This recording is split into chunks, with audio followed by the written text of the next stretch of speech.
In 1735, a young woman arrived at the most magnificent private palace in England.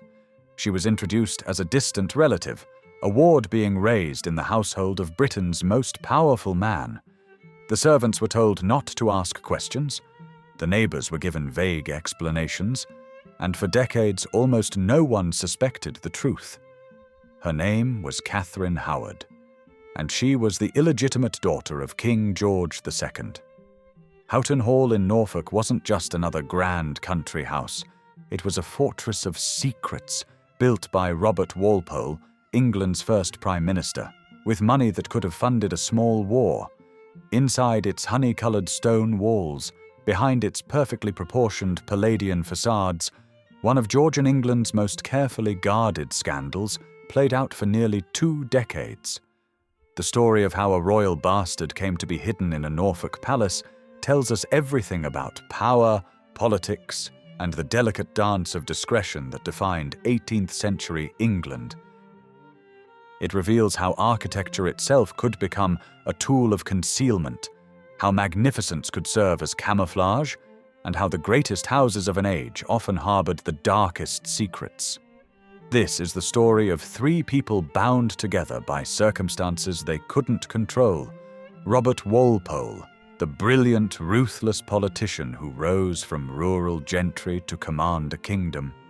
Henrietta Howard, the beautiful, pragmatic woman who became a royal mistress not out of ambition, but out of desperation.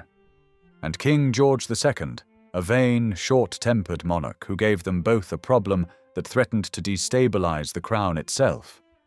The solution to that problem would cost over £200,000 to build, the equivalent of nearly £50 million today. It would require 14 years of construction, 200 workers, and materials shipped from across England and Europe. It would become one of the finest Palladian palaces ever built, a temple to classical proportions and political power. And in one carefully arranged corner of its 350 acres, it would shelter a secret that couldn't be acknowledged but couldn't be abandoned. Robert Walpole was born on August 26, 1676, in the village of Houghton in Norfolk, and that simple fact shaped everything that followed. Not born in London, where power resided, not born into one of England's great aristocratic families, born in rural Norfolk, in a modest manor house that his family had occupied since the 1400s. His family were what the 18th century called the squirearchy, landed gentry who owned enough property to live comfortably, but weren't rich or powerful beyond their county. The estate generated perhaps £2,000 a year, enough to maintain a gentleman's lifestyle, but nothing more. Robert was the 5th child and 3rd son. Under primogeniture, the estate would pass to his oldest brother. The 3rd son got virtually nothing except a gentleman's education and the expectation that he would make his own way in the world.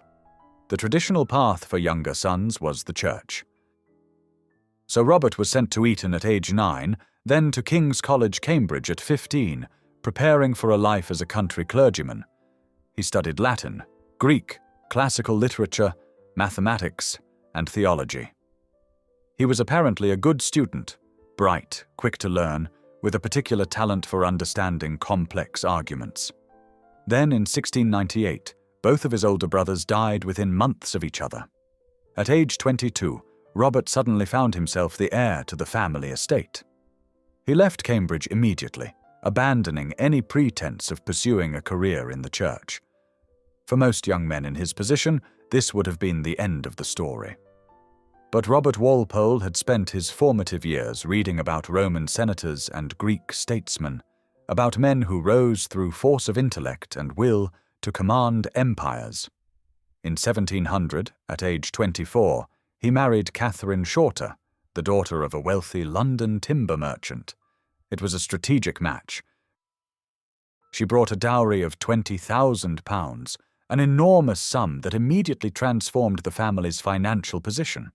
More importantly, she brought London connections, and in 1701 he secured election to Parliament representing the borough of Castle Rising in Norfolk. He arrived in London as a complete unknown, with no money, no powerful patrons, and no reason to expect he would ever be anything more than a backbencher. What he did have was timing. England in 1701 was at the beginning of a financial revolution. The medieval economy was giving way to a new economy of trade, finance, and government debt. The Bank of England had been founded in 1694. Joint stock companies were being formed. A new class of wealthy merchants and financiers was emerging. More importantly, England's political system was changing. The Glorious Revolution of 1688 had established that Parliament, not the King, controlled taxation and spending. This meant that whoever could control Parliament could control the government, and control increasingly depended on managing complex coalitions, distributing patronage, and managing money. Robert Walpole understood this new world better than almost anyone. He had studied mathematics and logic. He had an extraordinary memory for numbers and details, and he had an instinctive understanding of how power actually worked, through careful management of interests, strategic use of money, and absolute control of information. His big break came in 1720 with the South Sea bubble. The South Sea Company had convinced thousands of investors, including most of Parliament and much of the aristocracy, to invest in its scheme. The company's stock price soared from £100 per share to over £1,000. Then, in September 1720, the bubble burst. The stock crashed. Thousands were ruined. Several politicians committed suicide. Walpole had warned against the South Sea Company from the beginning and had sold his own shares near the peak. When the crisis hit, he was one of the few politicians who wasn't ruined and actually understood what had happened. He was appointed First Lord of the Treasury and Chancellor of the Exchequer in April 1721, essentially the head of government. He was 44 years old, and he would hold power for the next 21 years, longer than any British Prime Minister before or since. His solution was brilliant and ruthless. He restructured the national debt and carefully managed the collapse. He also protected many of the aristocrats and politicians who had been implicated in corruption, not out of kindness, but because keeping them grateful and dependent was more useful than destroying them. Walpole built a political machine based on patronage. If you wanted a government position, a military commission, a contract to supply the navy, you needed Walpole's approval. And Walpole's approval came at a price: your vote in Parliament and your loyalty to his policies. By 1722, his annual income was estimated at £50,000, an almost incomprehensible sum. A prosperous gentleman might have £1,000 per year. The greatest dukes might have £10,000 to £20,000. Walpole's income put him in the same category as the richest men in the kingdom. Where did the money come from? Officially from his salary and estates. In reality, the line between public money and private profit was hopelessly blurred. Walpole controlled government contracts, customs positions, tax collection. Money flowed through his hands, and some of it stuck. His enemies accused him of corruption on a massive scale. They were probably right. But corruption in the 18th century wasn't what we think of today. Ministers were expected to profit from their positions. And by the standard of competent governance, Walpole was successful. He kept England at peace, managed the national debt, and presided over economic growth. But he also wanted something that money and power couldn't directly buy. He wanted to establish his family as one of England's great dynasties. What he wanted was a palace, and he wanted to build it at Houghton, on the exact spot where he had been born. But there was another reason for building a great house in Norfolk, far from London and the court. A private reason. A reason connected to the secret that would bind him even more closely to the king he served. To understand how a palace in Norfolk came to shelter a royal secret, you need to understand the strange relationship between King George II and Henrietta Howard. Henrietta was born around 1689 in Norfolk. Her father, Sir Henry Hobart, was a local landowner of modest means. When her father died around 1706, Henrietta found herself in that most precarious position. a young woman of good family but no money. Her solution was marriage. In 1706, at about 17, she married Charles Howard, the younger son of the Earl of Suffolk. Instead of security, she got catastrophe. Charles Howard was violent, drunken, and a compulsive gambler. Within a few years, he had squandered what little money they had and abused Henrietta physically. Under English law, she had no recourse. She was trapped. Then, in 1714, George I was coming from Hanover to claim the British throne.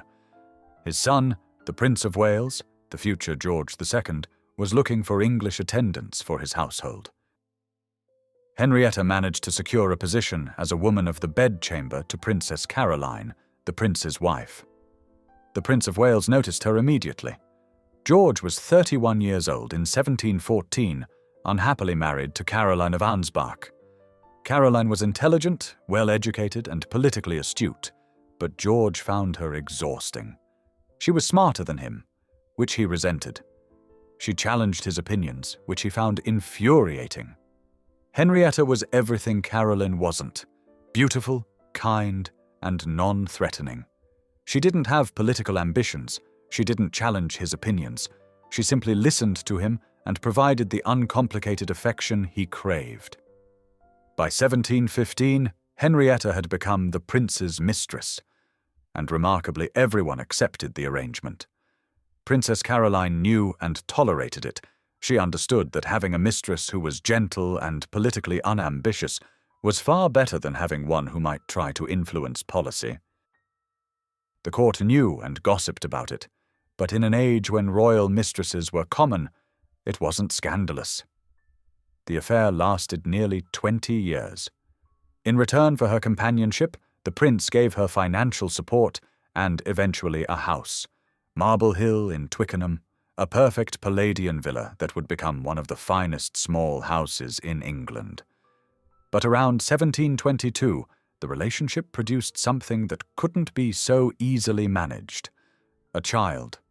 The evidence for Catherine Howard's paternity is circumstantial but compelling.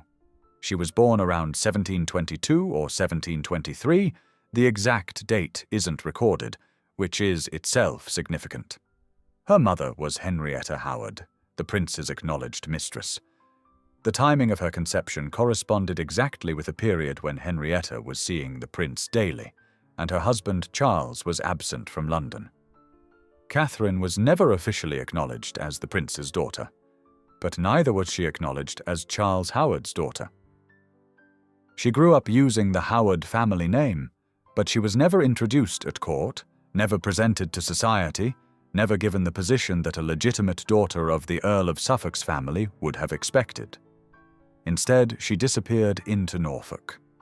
This is where Robert Walpole enters the story in a personal capacity. When George I died in 1727, his son became King George II, and Walpole became not just his chief minister, but his closest friend and political manager. The king had a problem. He had a daughter he couldn't acknowledge. Acknowledging her would create a scandal that could damage the monarchy. George II's position was precarious. He was a foreign king from Hanover who spoke English poorly. His claim to the throne was based on being Protestant rather than on being the closest blood relative. He couldn't afford scandals, but he also couldn't simply abandon his daughter. She needed to be provided for, educated, raised appropriately. She just couldn't be acknowledged. What Catherine Howard needed was a place to live where she could be raised as a gentleman's daughter, where her presence wouldn't raise dangerous questions, where she would be cared for, but kept away from court and society. She needed Houghton Hall. The arrangement served everyone's interests. For the king, it solved an impossible problem discreetly. For Henrietta Howard, it meant her daughter would be raised in safety and comfort. For Walpole, it bound the king even more closely to him. The Prime Minister wasn't just managing the kingdom's finances, he was managing the royal family's most dangerous secret. The story would be simple. Catherine Howard was a distant relative, a ward of the Walpole family. Which was true as far as it went. What wasn't said was which gentleman's daughter she actually was. But building a house grand enough to serve this purpose required an architect of genius. Colin Campbell was born in Scotland around 1676, the same year as Robert Walpole. Like Walpole, he had started in a different profession. He had trained as a lawyer in Edinburgh, practiced for several years, and apparently hated it. By his mid-30s, he had abandoned law entirely and moved to London to pursue architecture. This was a radical decision. In the early 18th century, architecture wasn't really a profession in the modern sense. Campbell was essentially teaching himself, studying ancient Roman buildings through books, and developing his own theories about what architecture should be. Campbell believed that British architecture had gone terribly wrong. The dominant style was Baroque, elaborate, dramatic, sculptural buildings with complex curved forms and rich ornamentation. Campbell thought Baroque was vulgar, excessive, and foreign. He believed that true architecture should look back to ancient Rome and to the Renaissance architect Andrea Palladio, who had developed a system of design based on mathematical proportions and classical forms. Palladio's buildings were rectangular, symmetrical, rational, orderly, and restrained.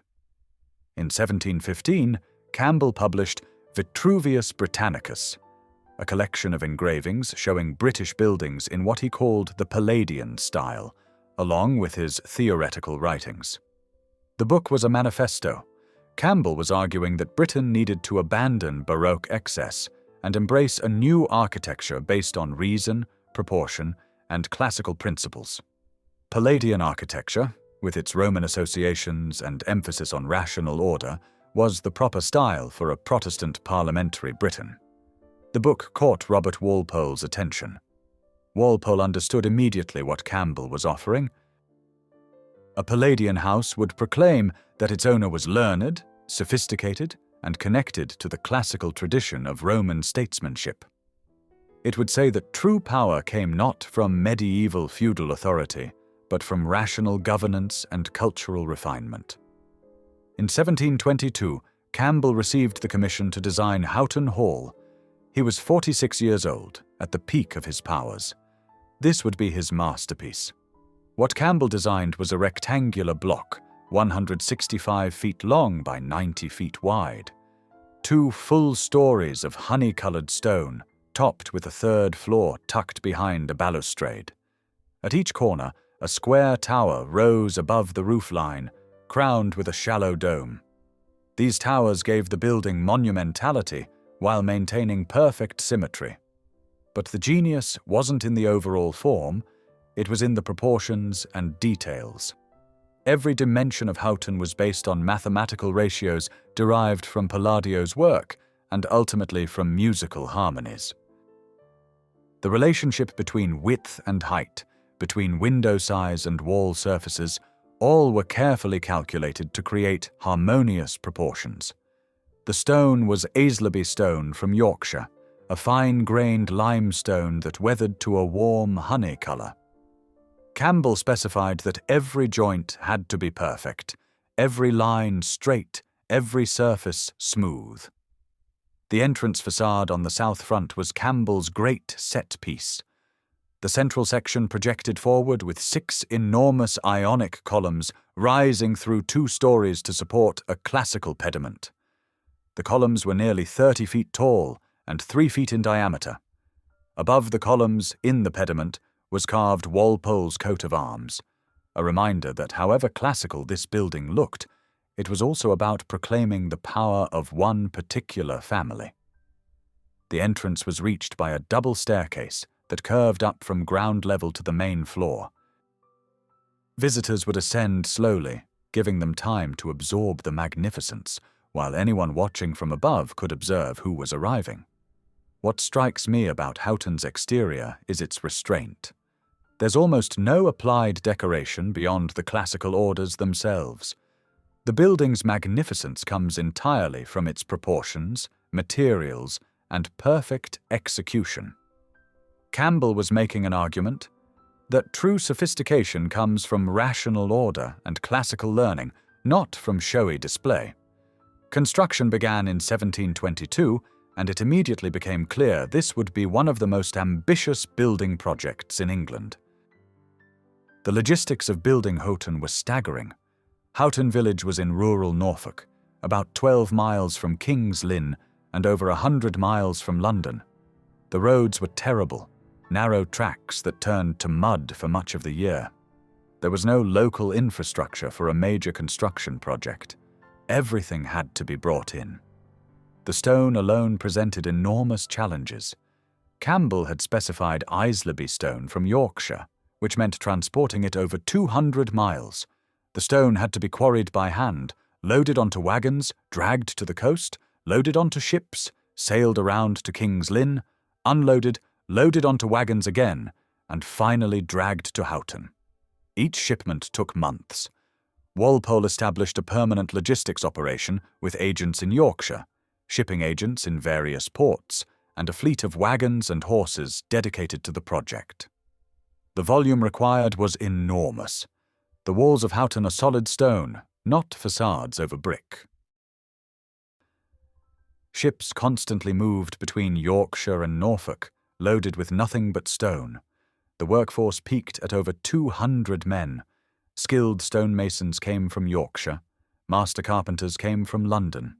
Italian plasterers were brought in for decorative plasterwork. Local labourers did the heavy work.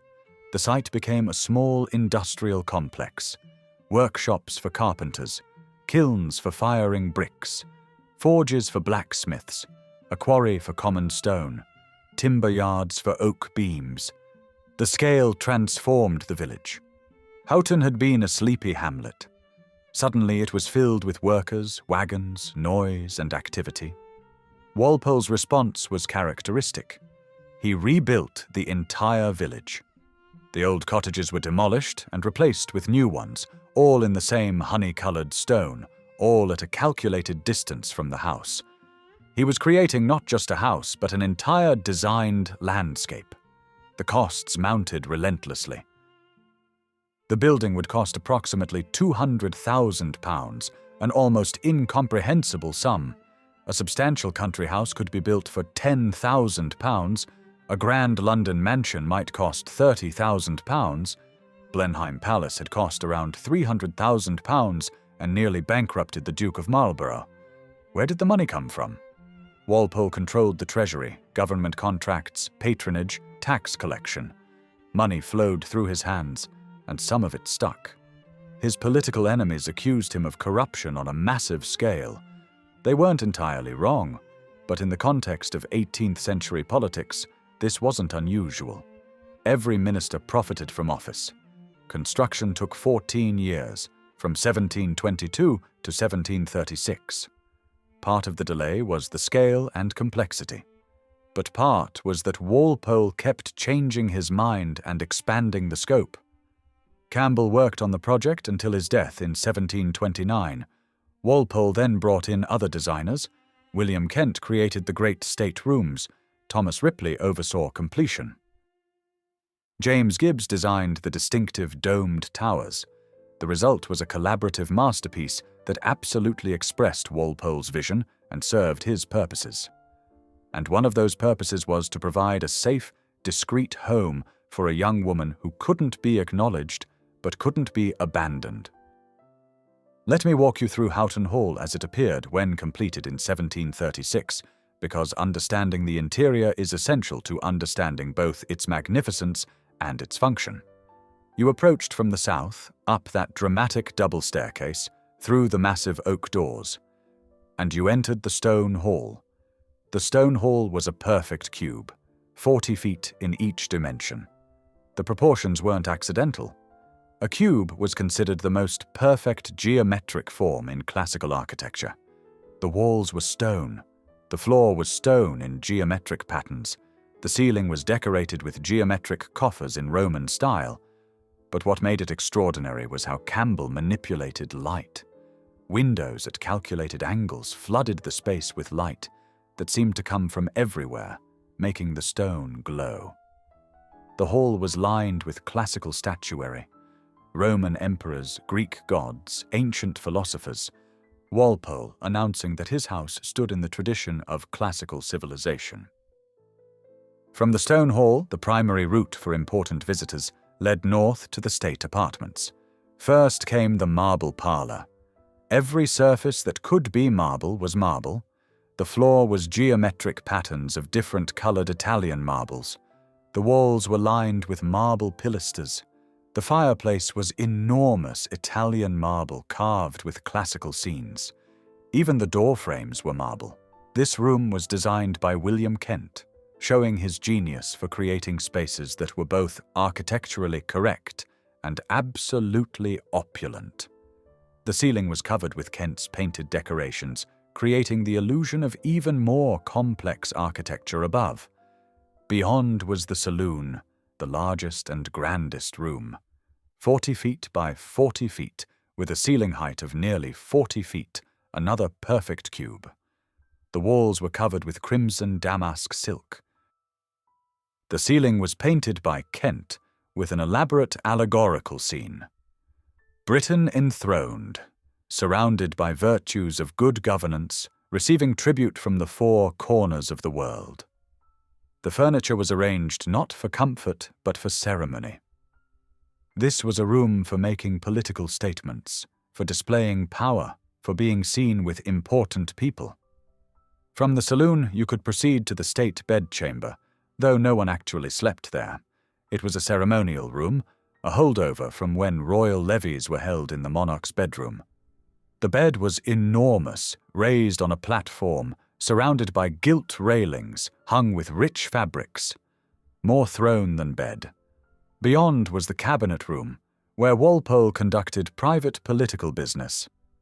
This was where real work happened, not in the grand ceremonial rooms, but in this comfortable space where serious conversations could happen.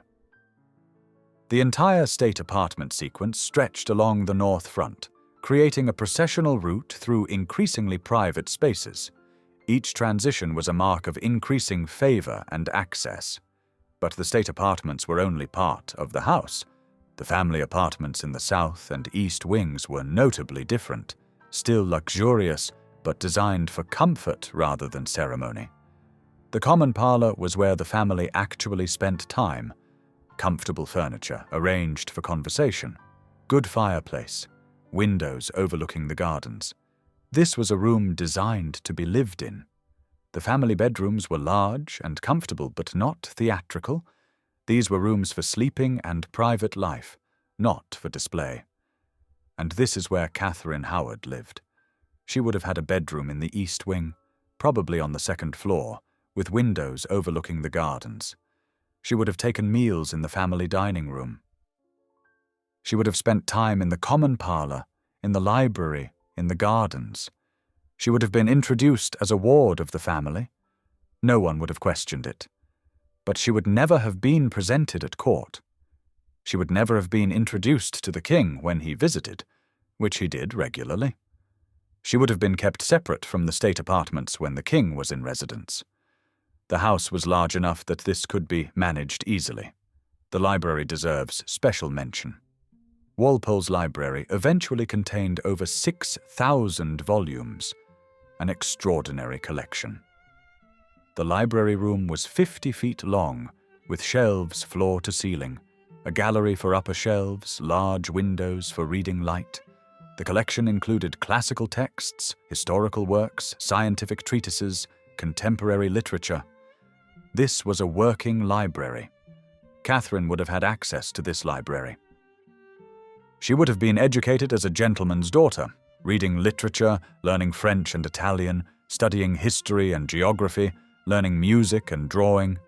The library would have been her classroom and her refuge. Below stairs was the servants' world. Houghton employed about 50 permanent staff: steward, butler, housekeeper, cook, footman, maids, gardeners, grooms.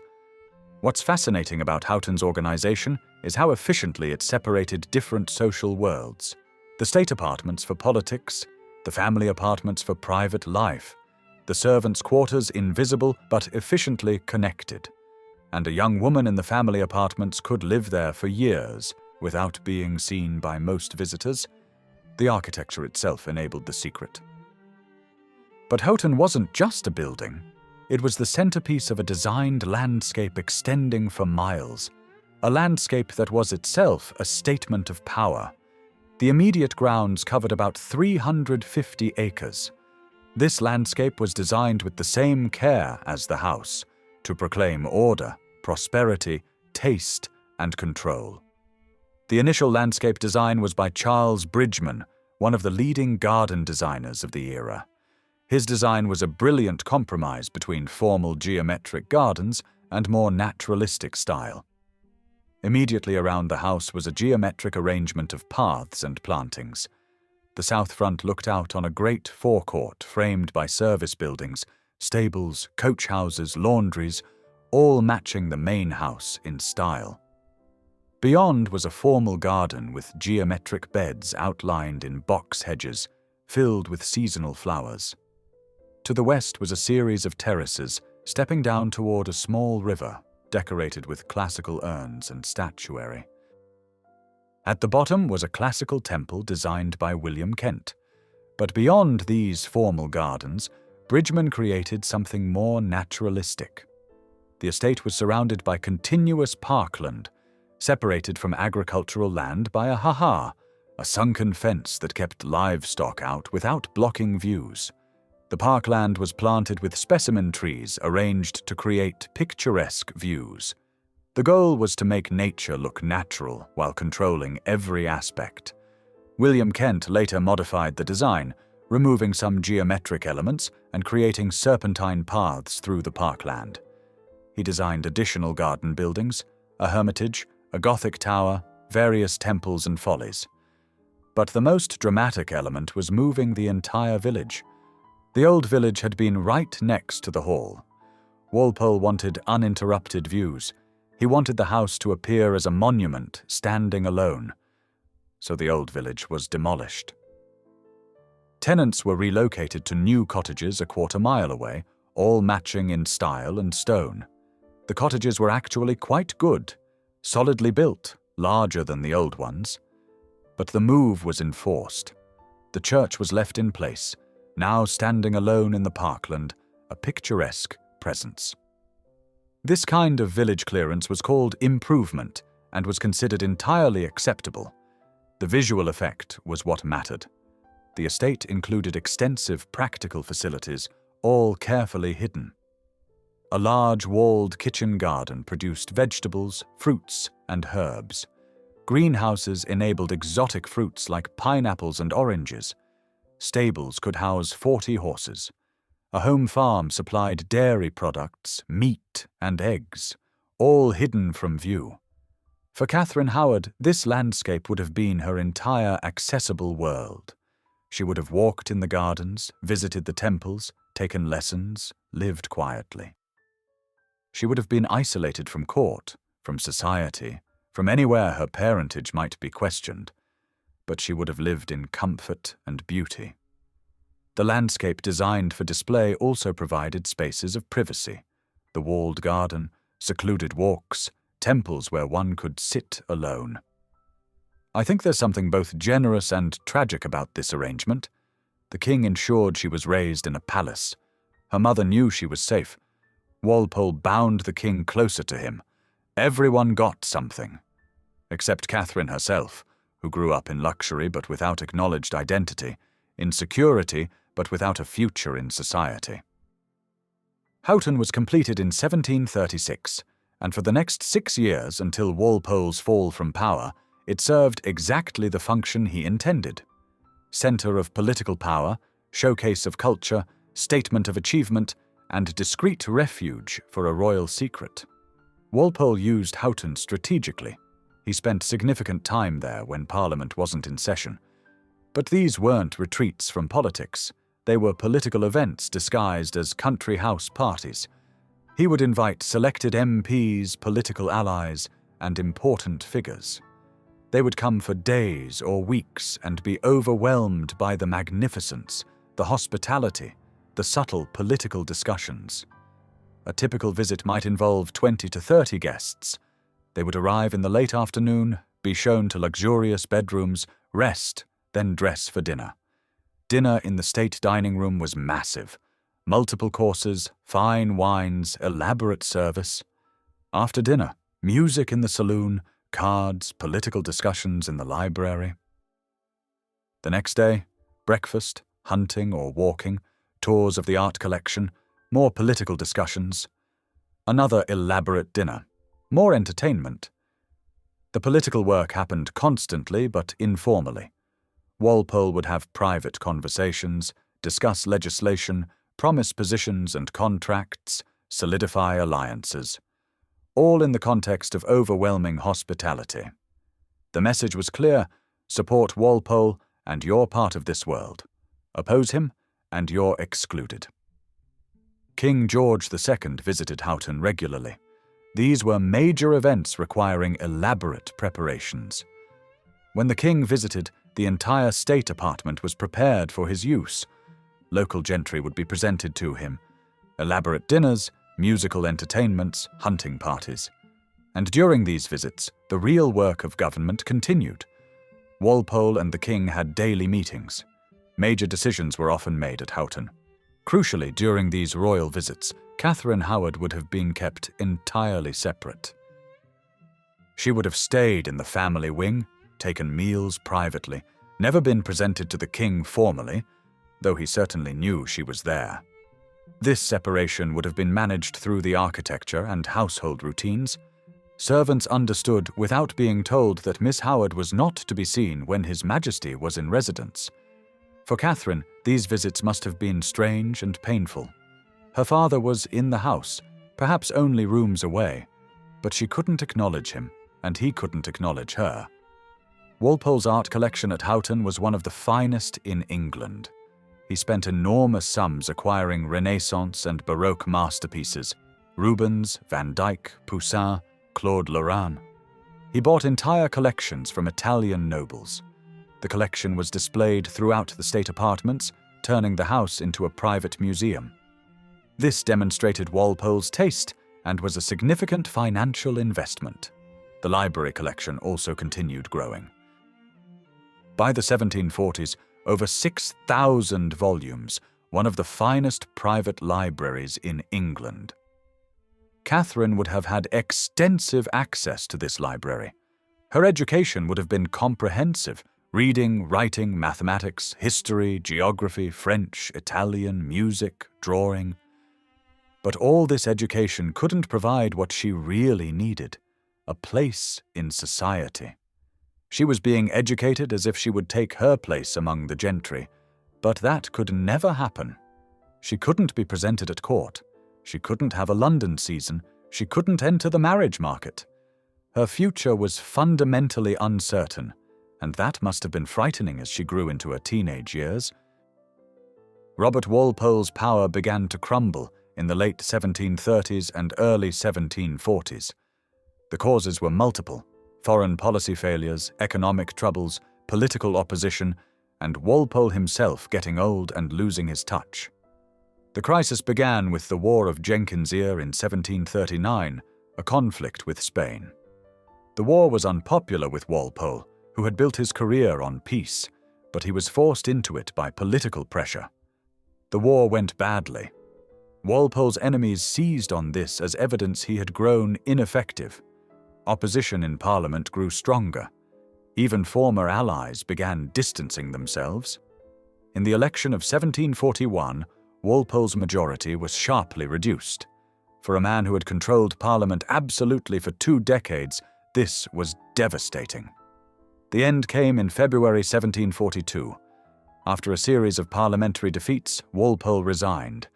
He was 65 years old. He had been head of government for 21 years, and now his political career was over. King George II was devastated. He created Walpole Earl of Orford and granted him a substantial pension. But everyone understood this was the end of an era. Walpole retired to Houghton. The house that had been a centre of power became simply a very large, very expensive building occupied by an aging man watching his life's work dismantled. His health began failing. He suffered from what was probably congestive heart failure. He knew he was dying. He died at Houghton on March 18th, 1745, at age 68. His death created immediate problems for everyone whose lives had been structured around his power. This included Catherine Howard, now about 22 years old.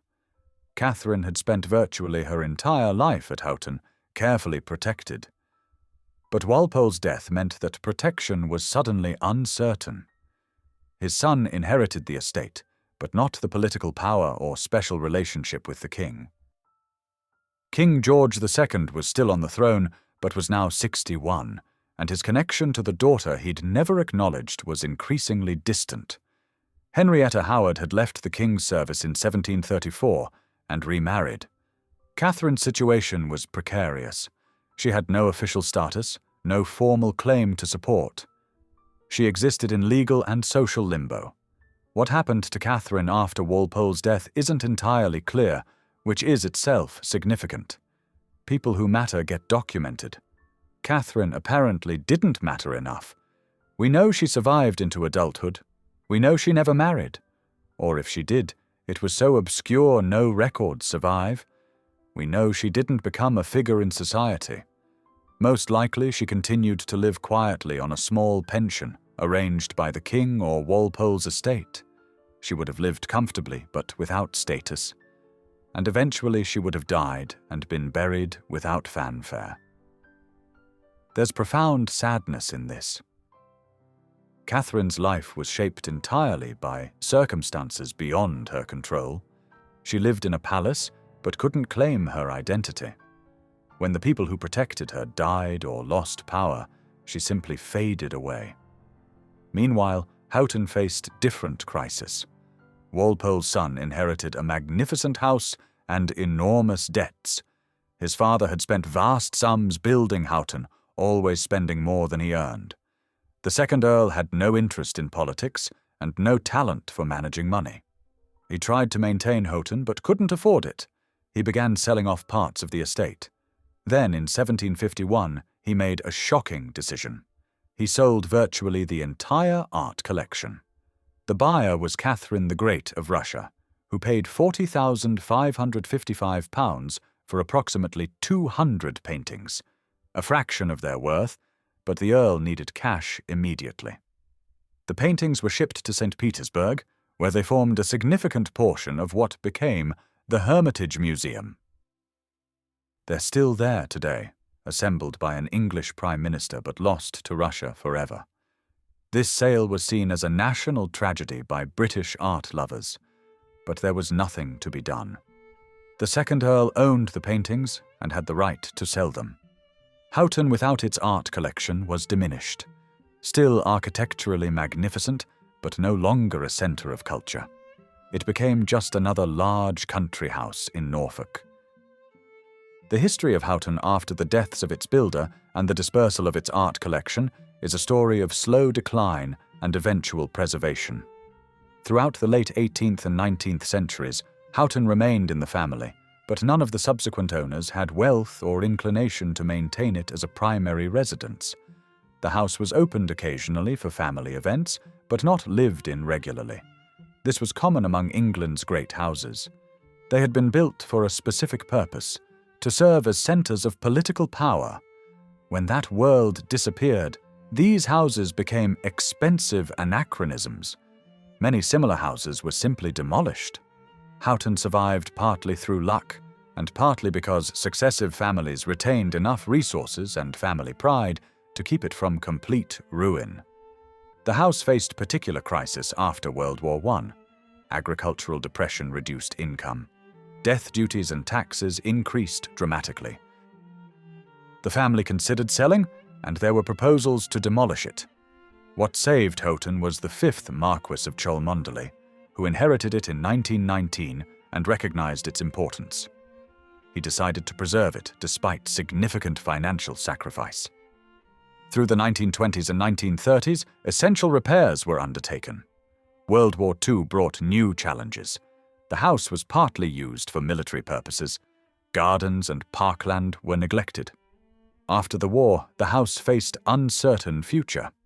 The Labour government's taxation made houses like Houghton almost impossible to maintain privately. But the Cholmondeley family held on. In the 1950s and 1960s, they undertook substantial restorations. They opened the house to paying visitors, surrendering privacy, but providing income for maintenance. The current owner, the 7th Marquess, has been particularly active. He and his family actually live in part of the house. They've undertaken extensive conservation work.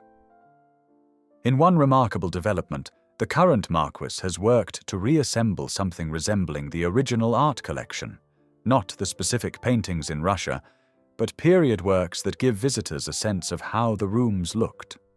Today, Houghton Hall is open to the public from April through October. Visitors can tour the state apartments, walk through restored gardens, and see something close to what Robert Walpole created.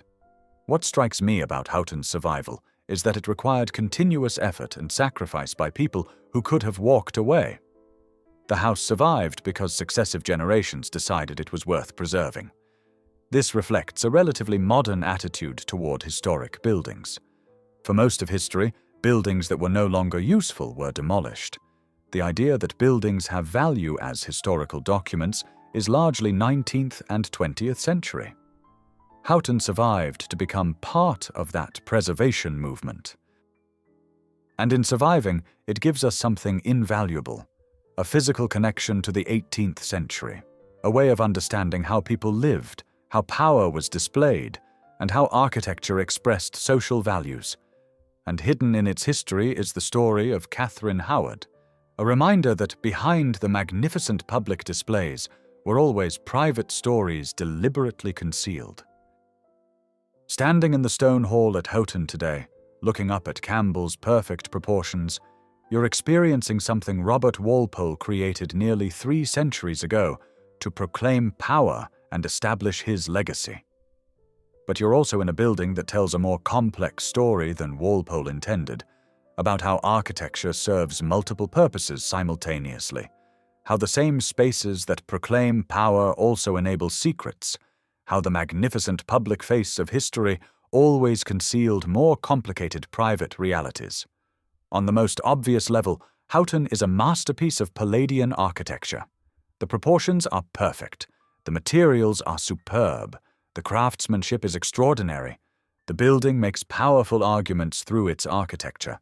The classical references argue that British political culture stood in the tradition of Roman republicanism.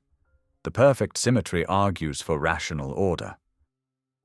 The scale and magnificence argue that the new elite could create monuments equal to anything the old aristocracy built. These were political statements in stone, and they were effective. Palladian architecture became the dominant style for British country houses for the next century. But Houghton also reveals how architecture can conceal as well as display. The features that made it perfect for proclaiming power also made it perfect for maintaining secrets. The separation between state and family apartments enabled both efficient entertaining and privacy. The size that impressed visitors also created spaces where people could live unseen. Catherine Howard's presence at Houghton was successfully concealed from the wider world. The architecture enabled this, not through secret rooms, but through the ordinary organization that naturally separated public from private. This raises important questions about how we understand these buildings. We think of great houses as displays of wealth and status, which they are. But they're also tools of power in subtler ways. They organize social relationships. They control access and visibility. They create stages for public performance while providing backstage spaces where real business happens. The story of Catherine Howard is particularly significant because it reveals the human cost of 18th-century social systems. She was born into circumstances that should have given her advantages. She was the daughter of a king. But illegitimacy meant those circumstances became a comfortable prison. She lived in a palace, but couldn't acknowledge why. She had access to wealth and culture, but couldn't use them to build a real life. Her story was deliberately forgotten because she wasn't supposed to matter. And the strategy largely worked. Her existence is barely documented. But her presence at Houghton is part of the house's history, and understanding it helps us understand how these buildings actually functioned, not just as beautiful objects, but as complex social instruments serving multiple purposes, some obvious and some carefully hidden. I believe the preservation of Houghton matters for exactly this reason. It's not just a beautiful building. It's a historical document that tells us about how power worked, how society organized itself, how architecture expressed and enabled social relationships, and how the grand public narratives always contained private stories deliberately concealed, but that ultimately revealed the fuller truth. When you visit Houghton today, you walk through spaces designed to impress, intimidate, and control.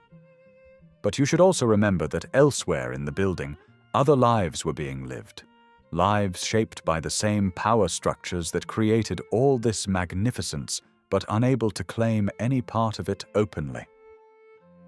There's an irony in the fact that a building designed to proclaim power now functions partly as evidence of the limits of that power, the temporary nature of political dominance, and the human costs of social systems based on birth and status. Robert Walpole built Houghton to establish his legacy and prove that merit could create monuments equal to ancient bloodlines. He succeeded. Houghton is magnificent and survives. But the building also preserved a different legacy, evidence of the secret he kept, the complicated human relationships that political power both enabled and constrained, and the life of a young woman who lived in a palace but had to remain invisible. That complete story, the magnificent public achievement and the hidden private reality, is what makes Houghton truly significant. It's a reminder that history is always more complicated than official narratives suggest, that architectural grandeur always contained human stories, both triumphant and tragic, and that understanding the past requires looking beyond impressive facades to the more complex realities they concealed. If you enjoyed this exploration of Houghton Hall and the secret it sheltered, please like and subscribe for more stories of historic houses and the complex human dramas they witnessed and concealed.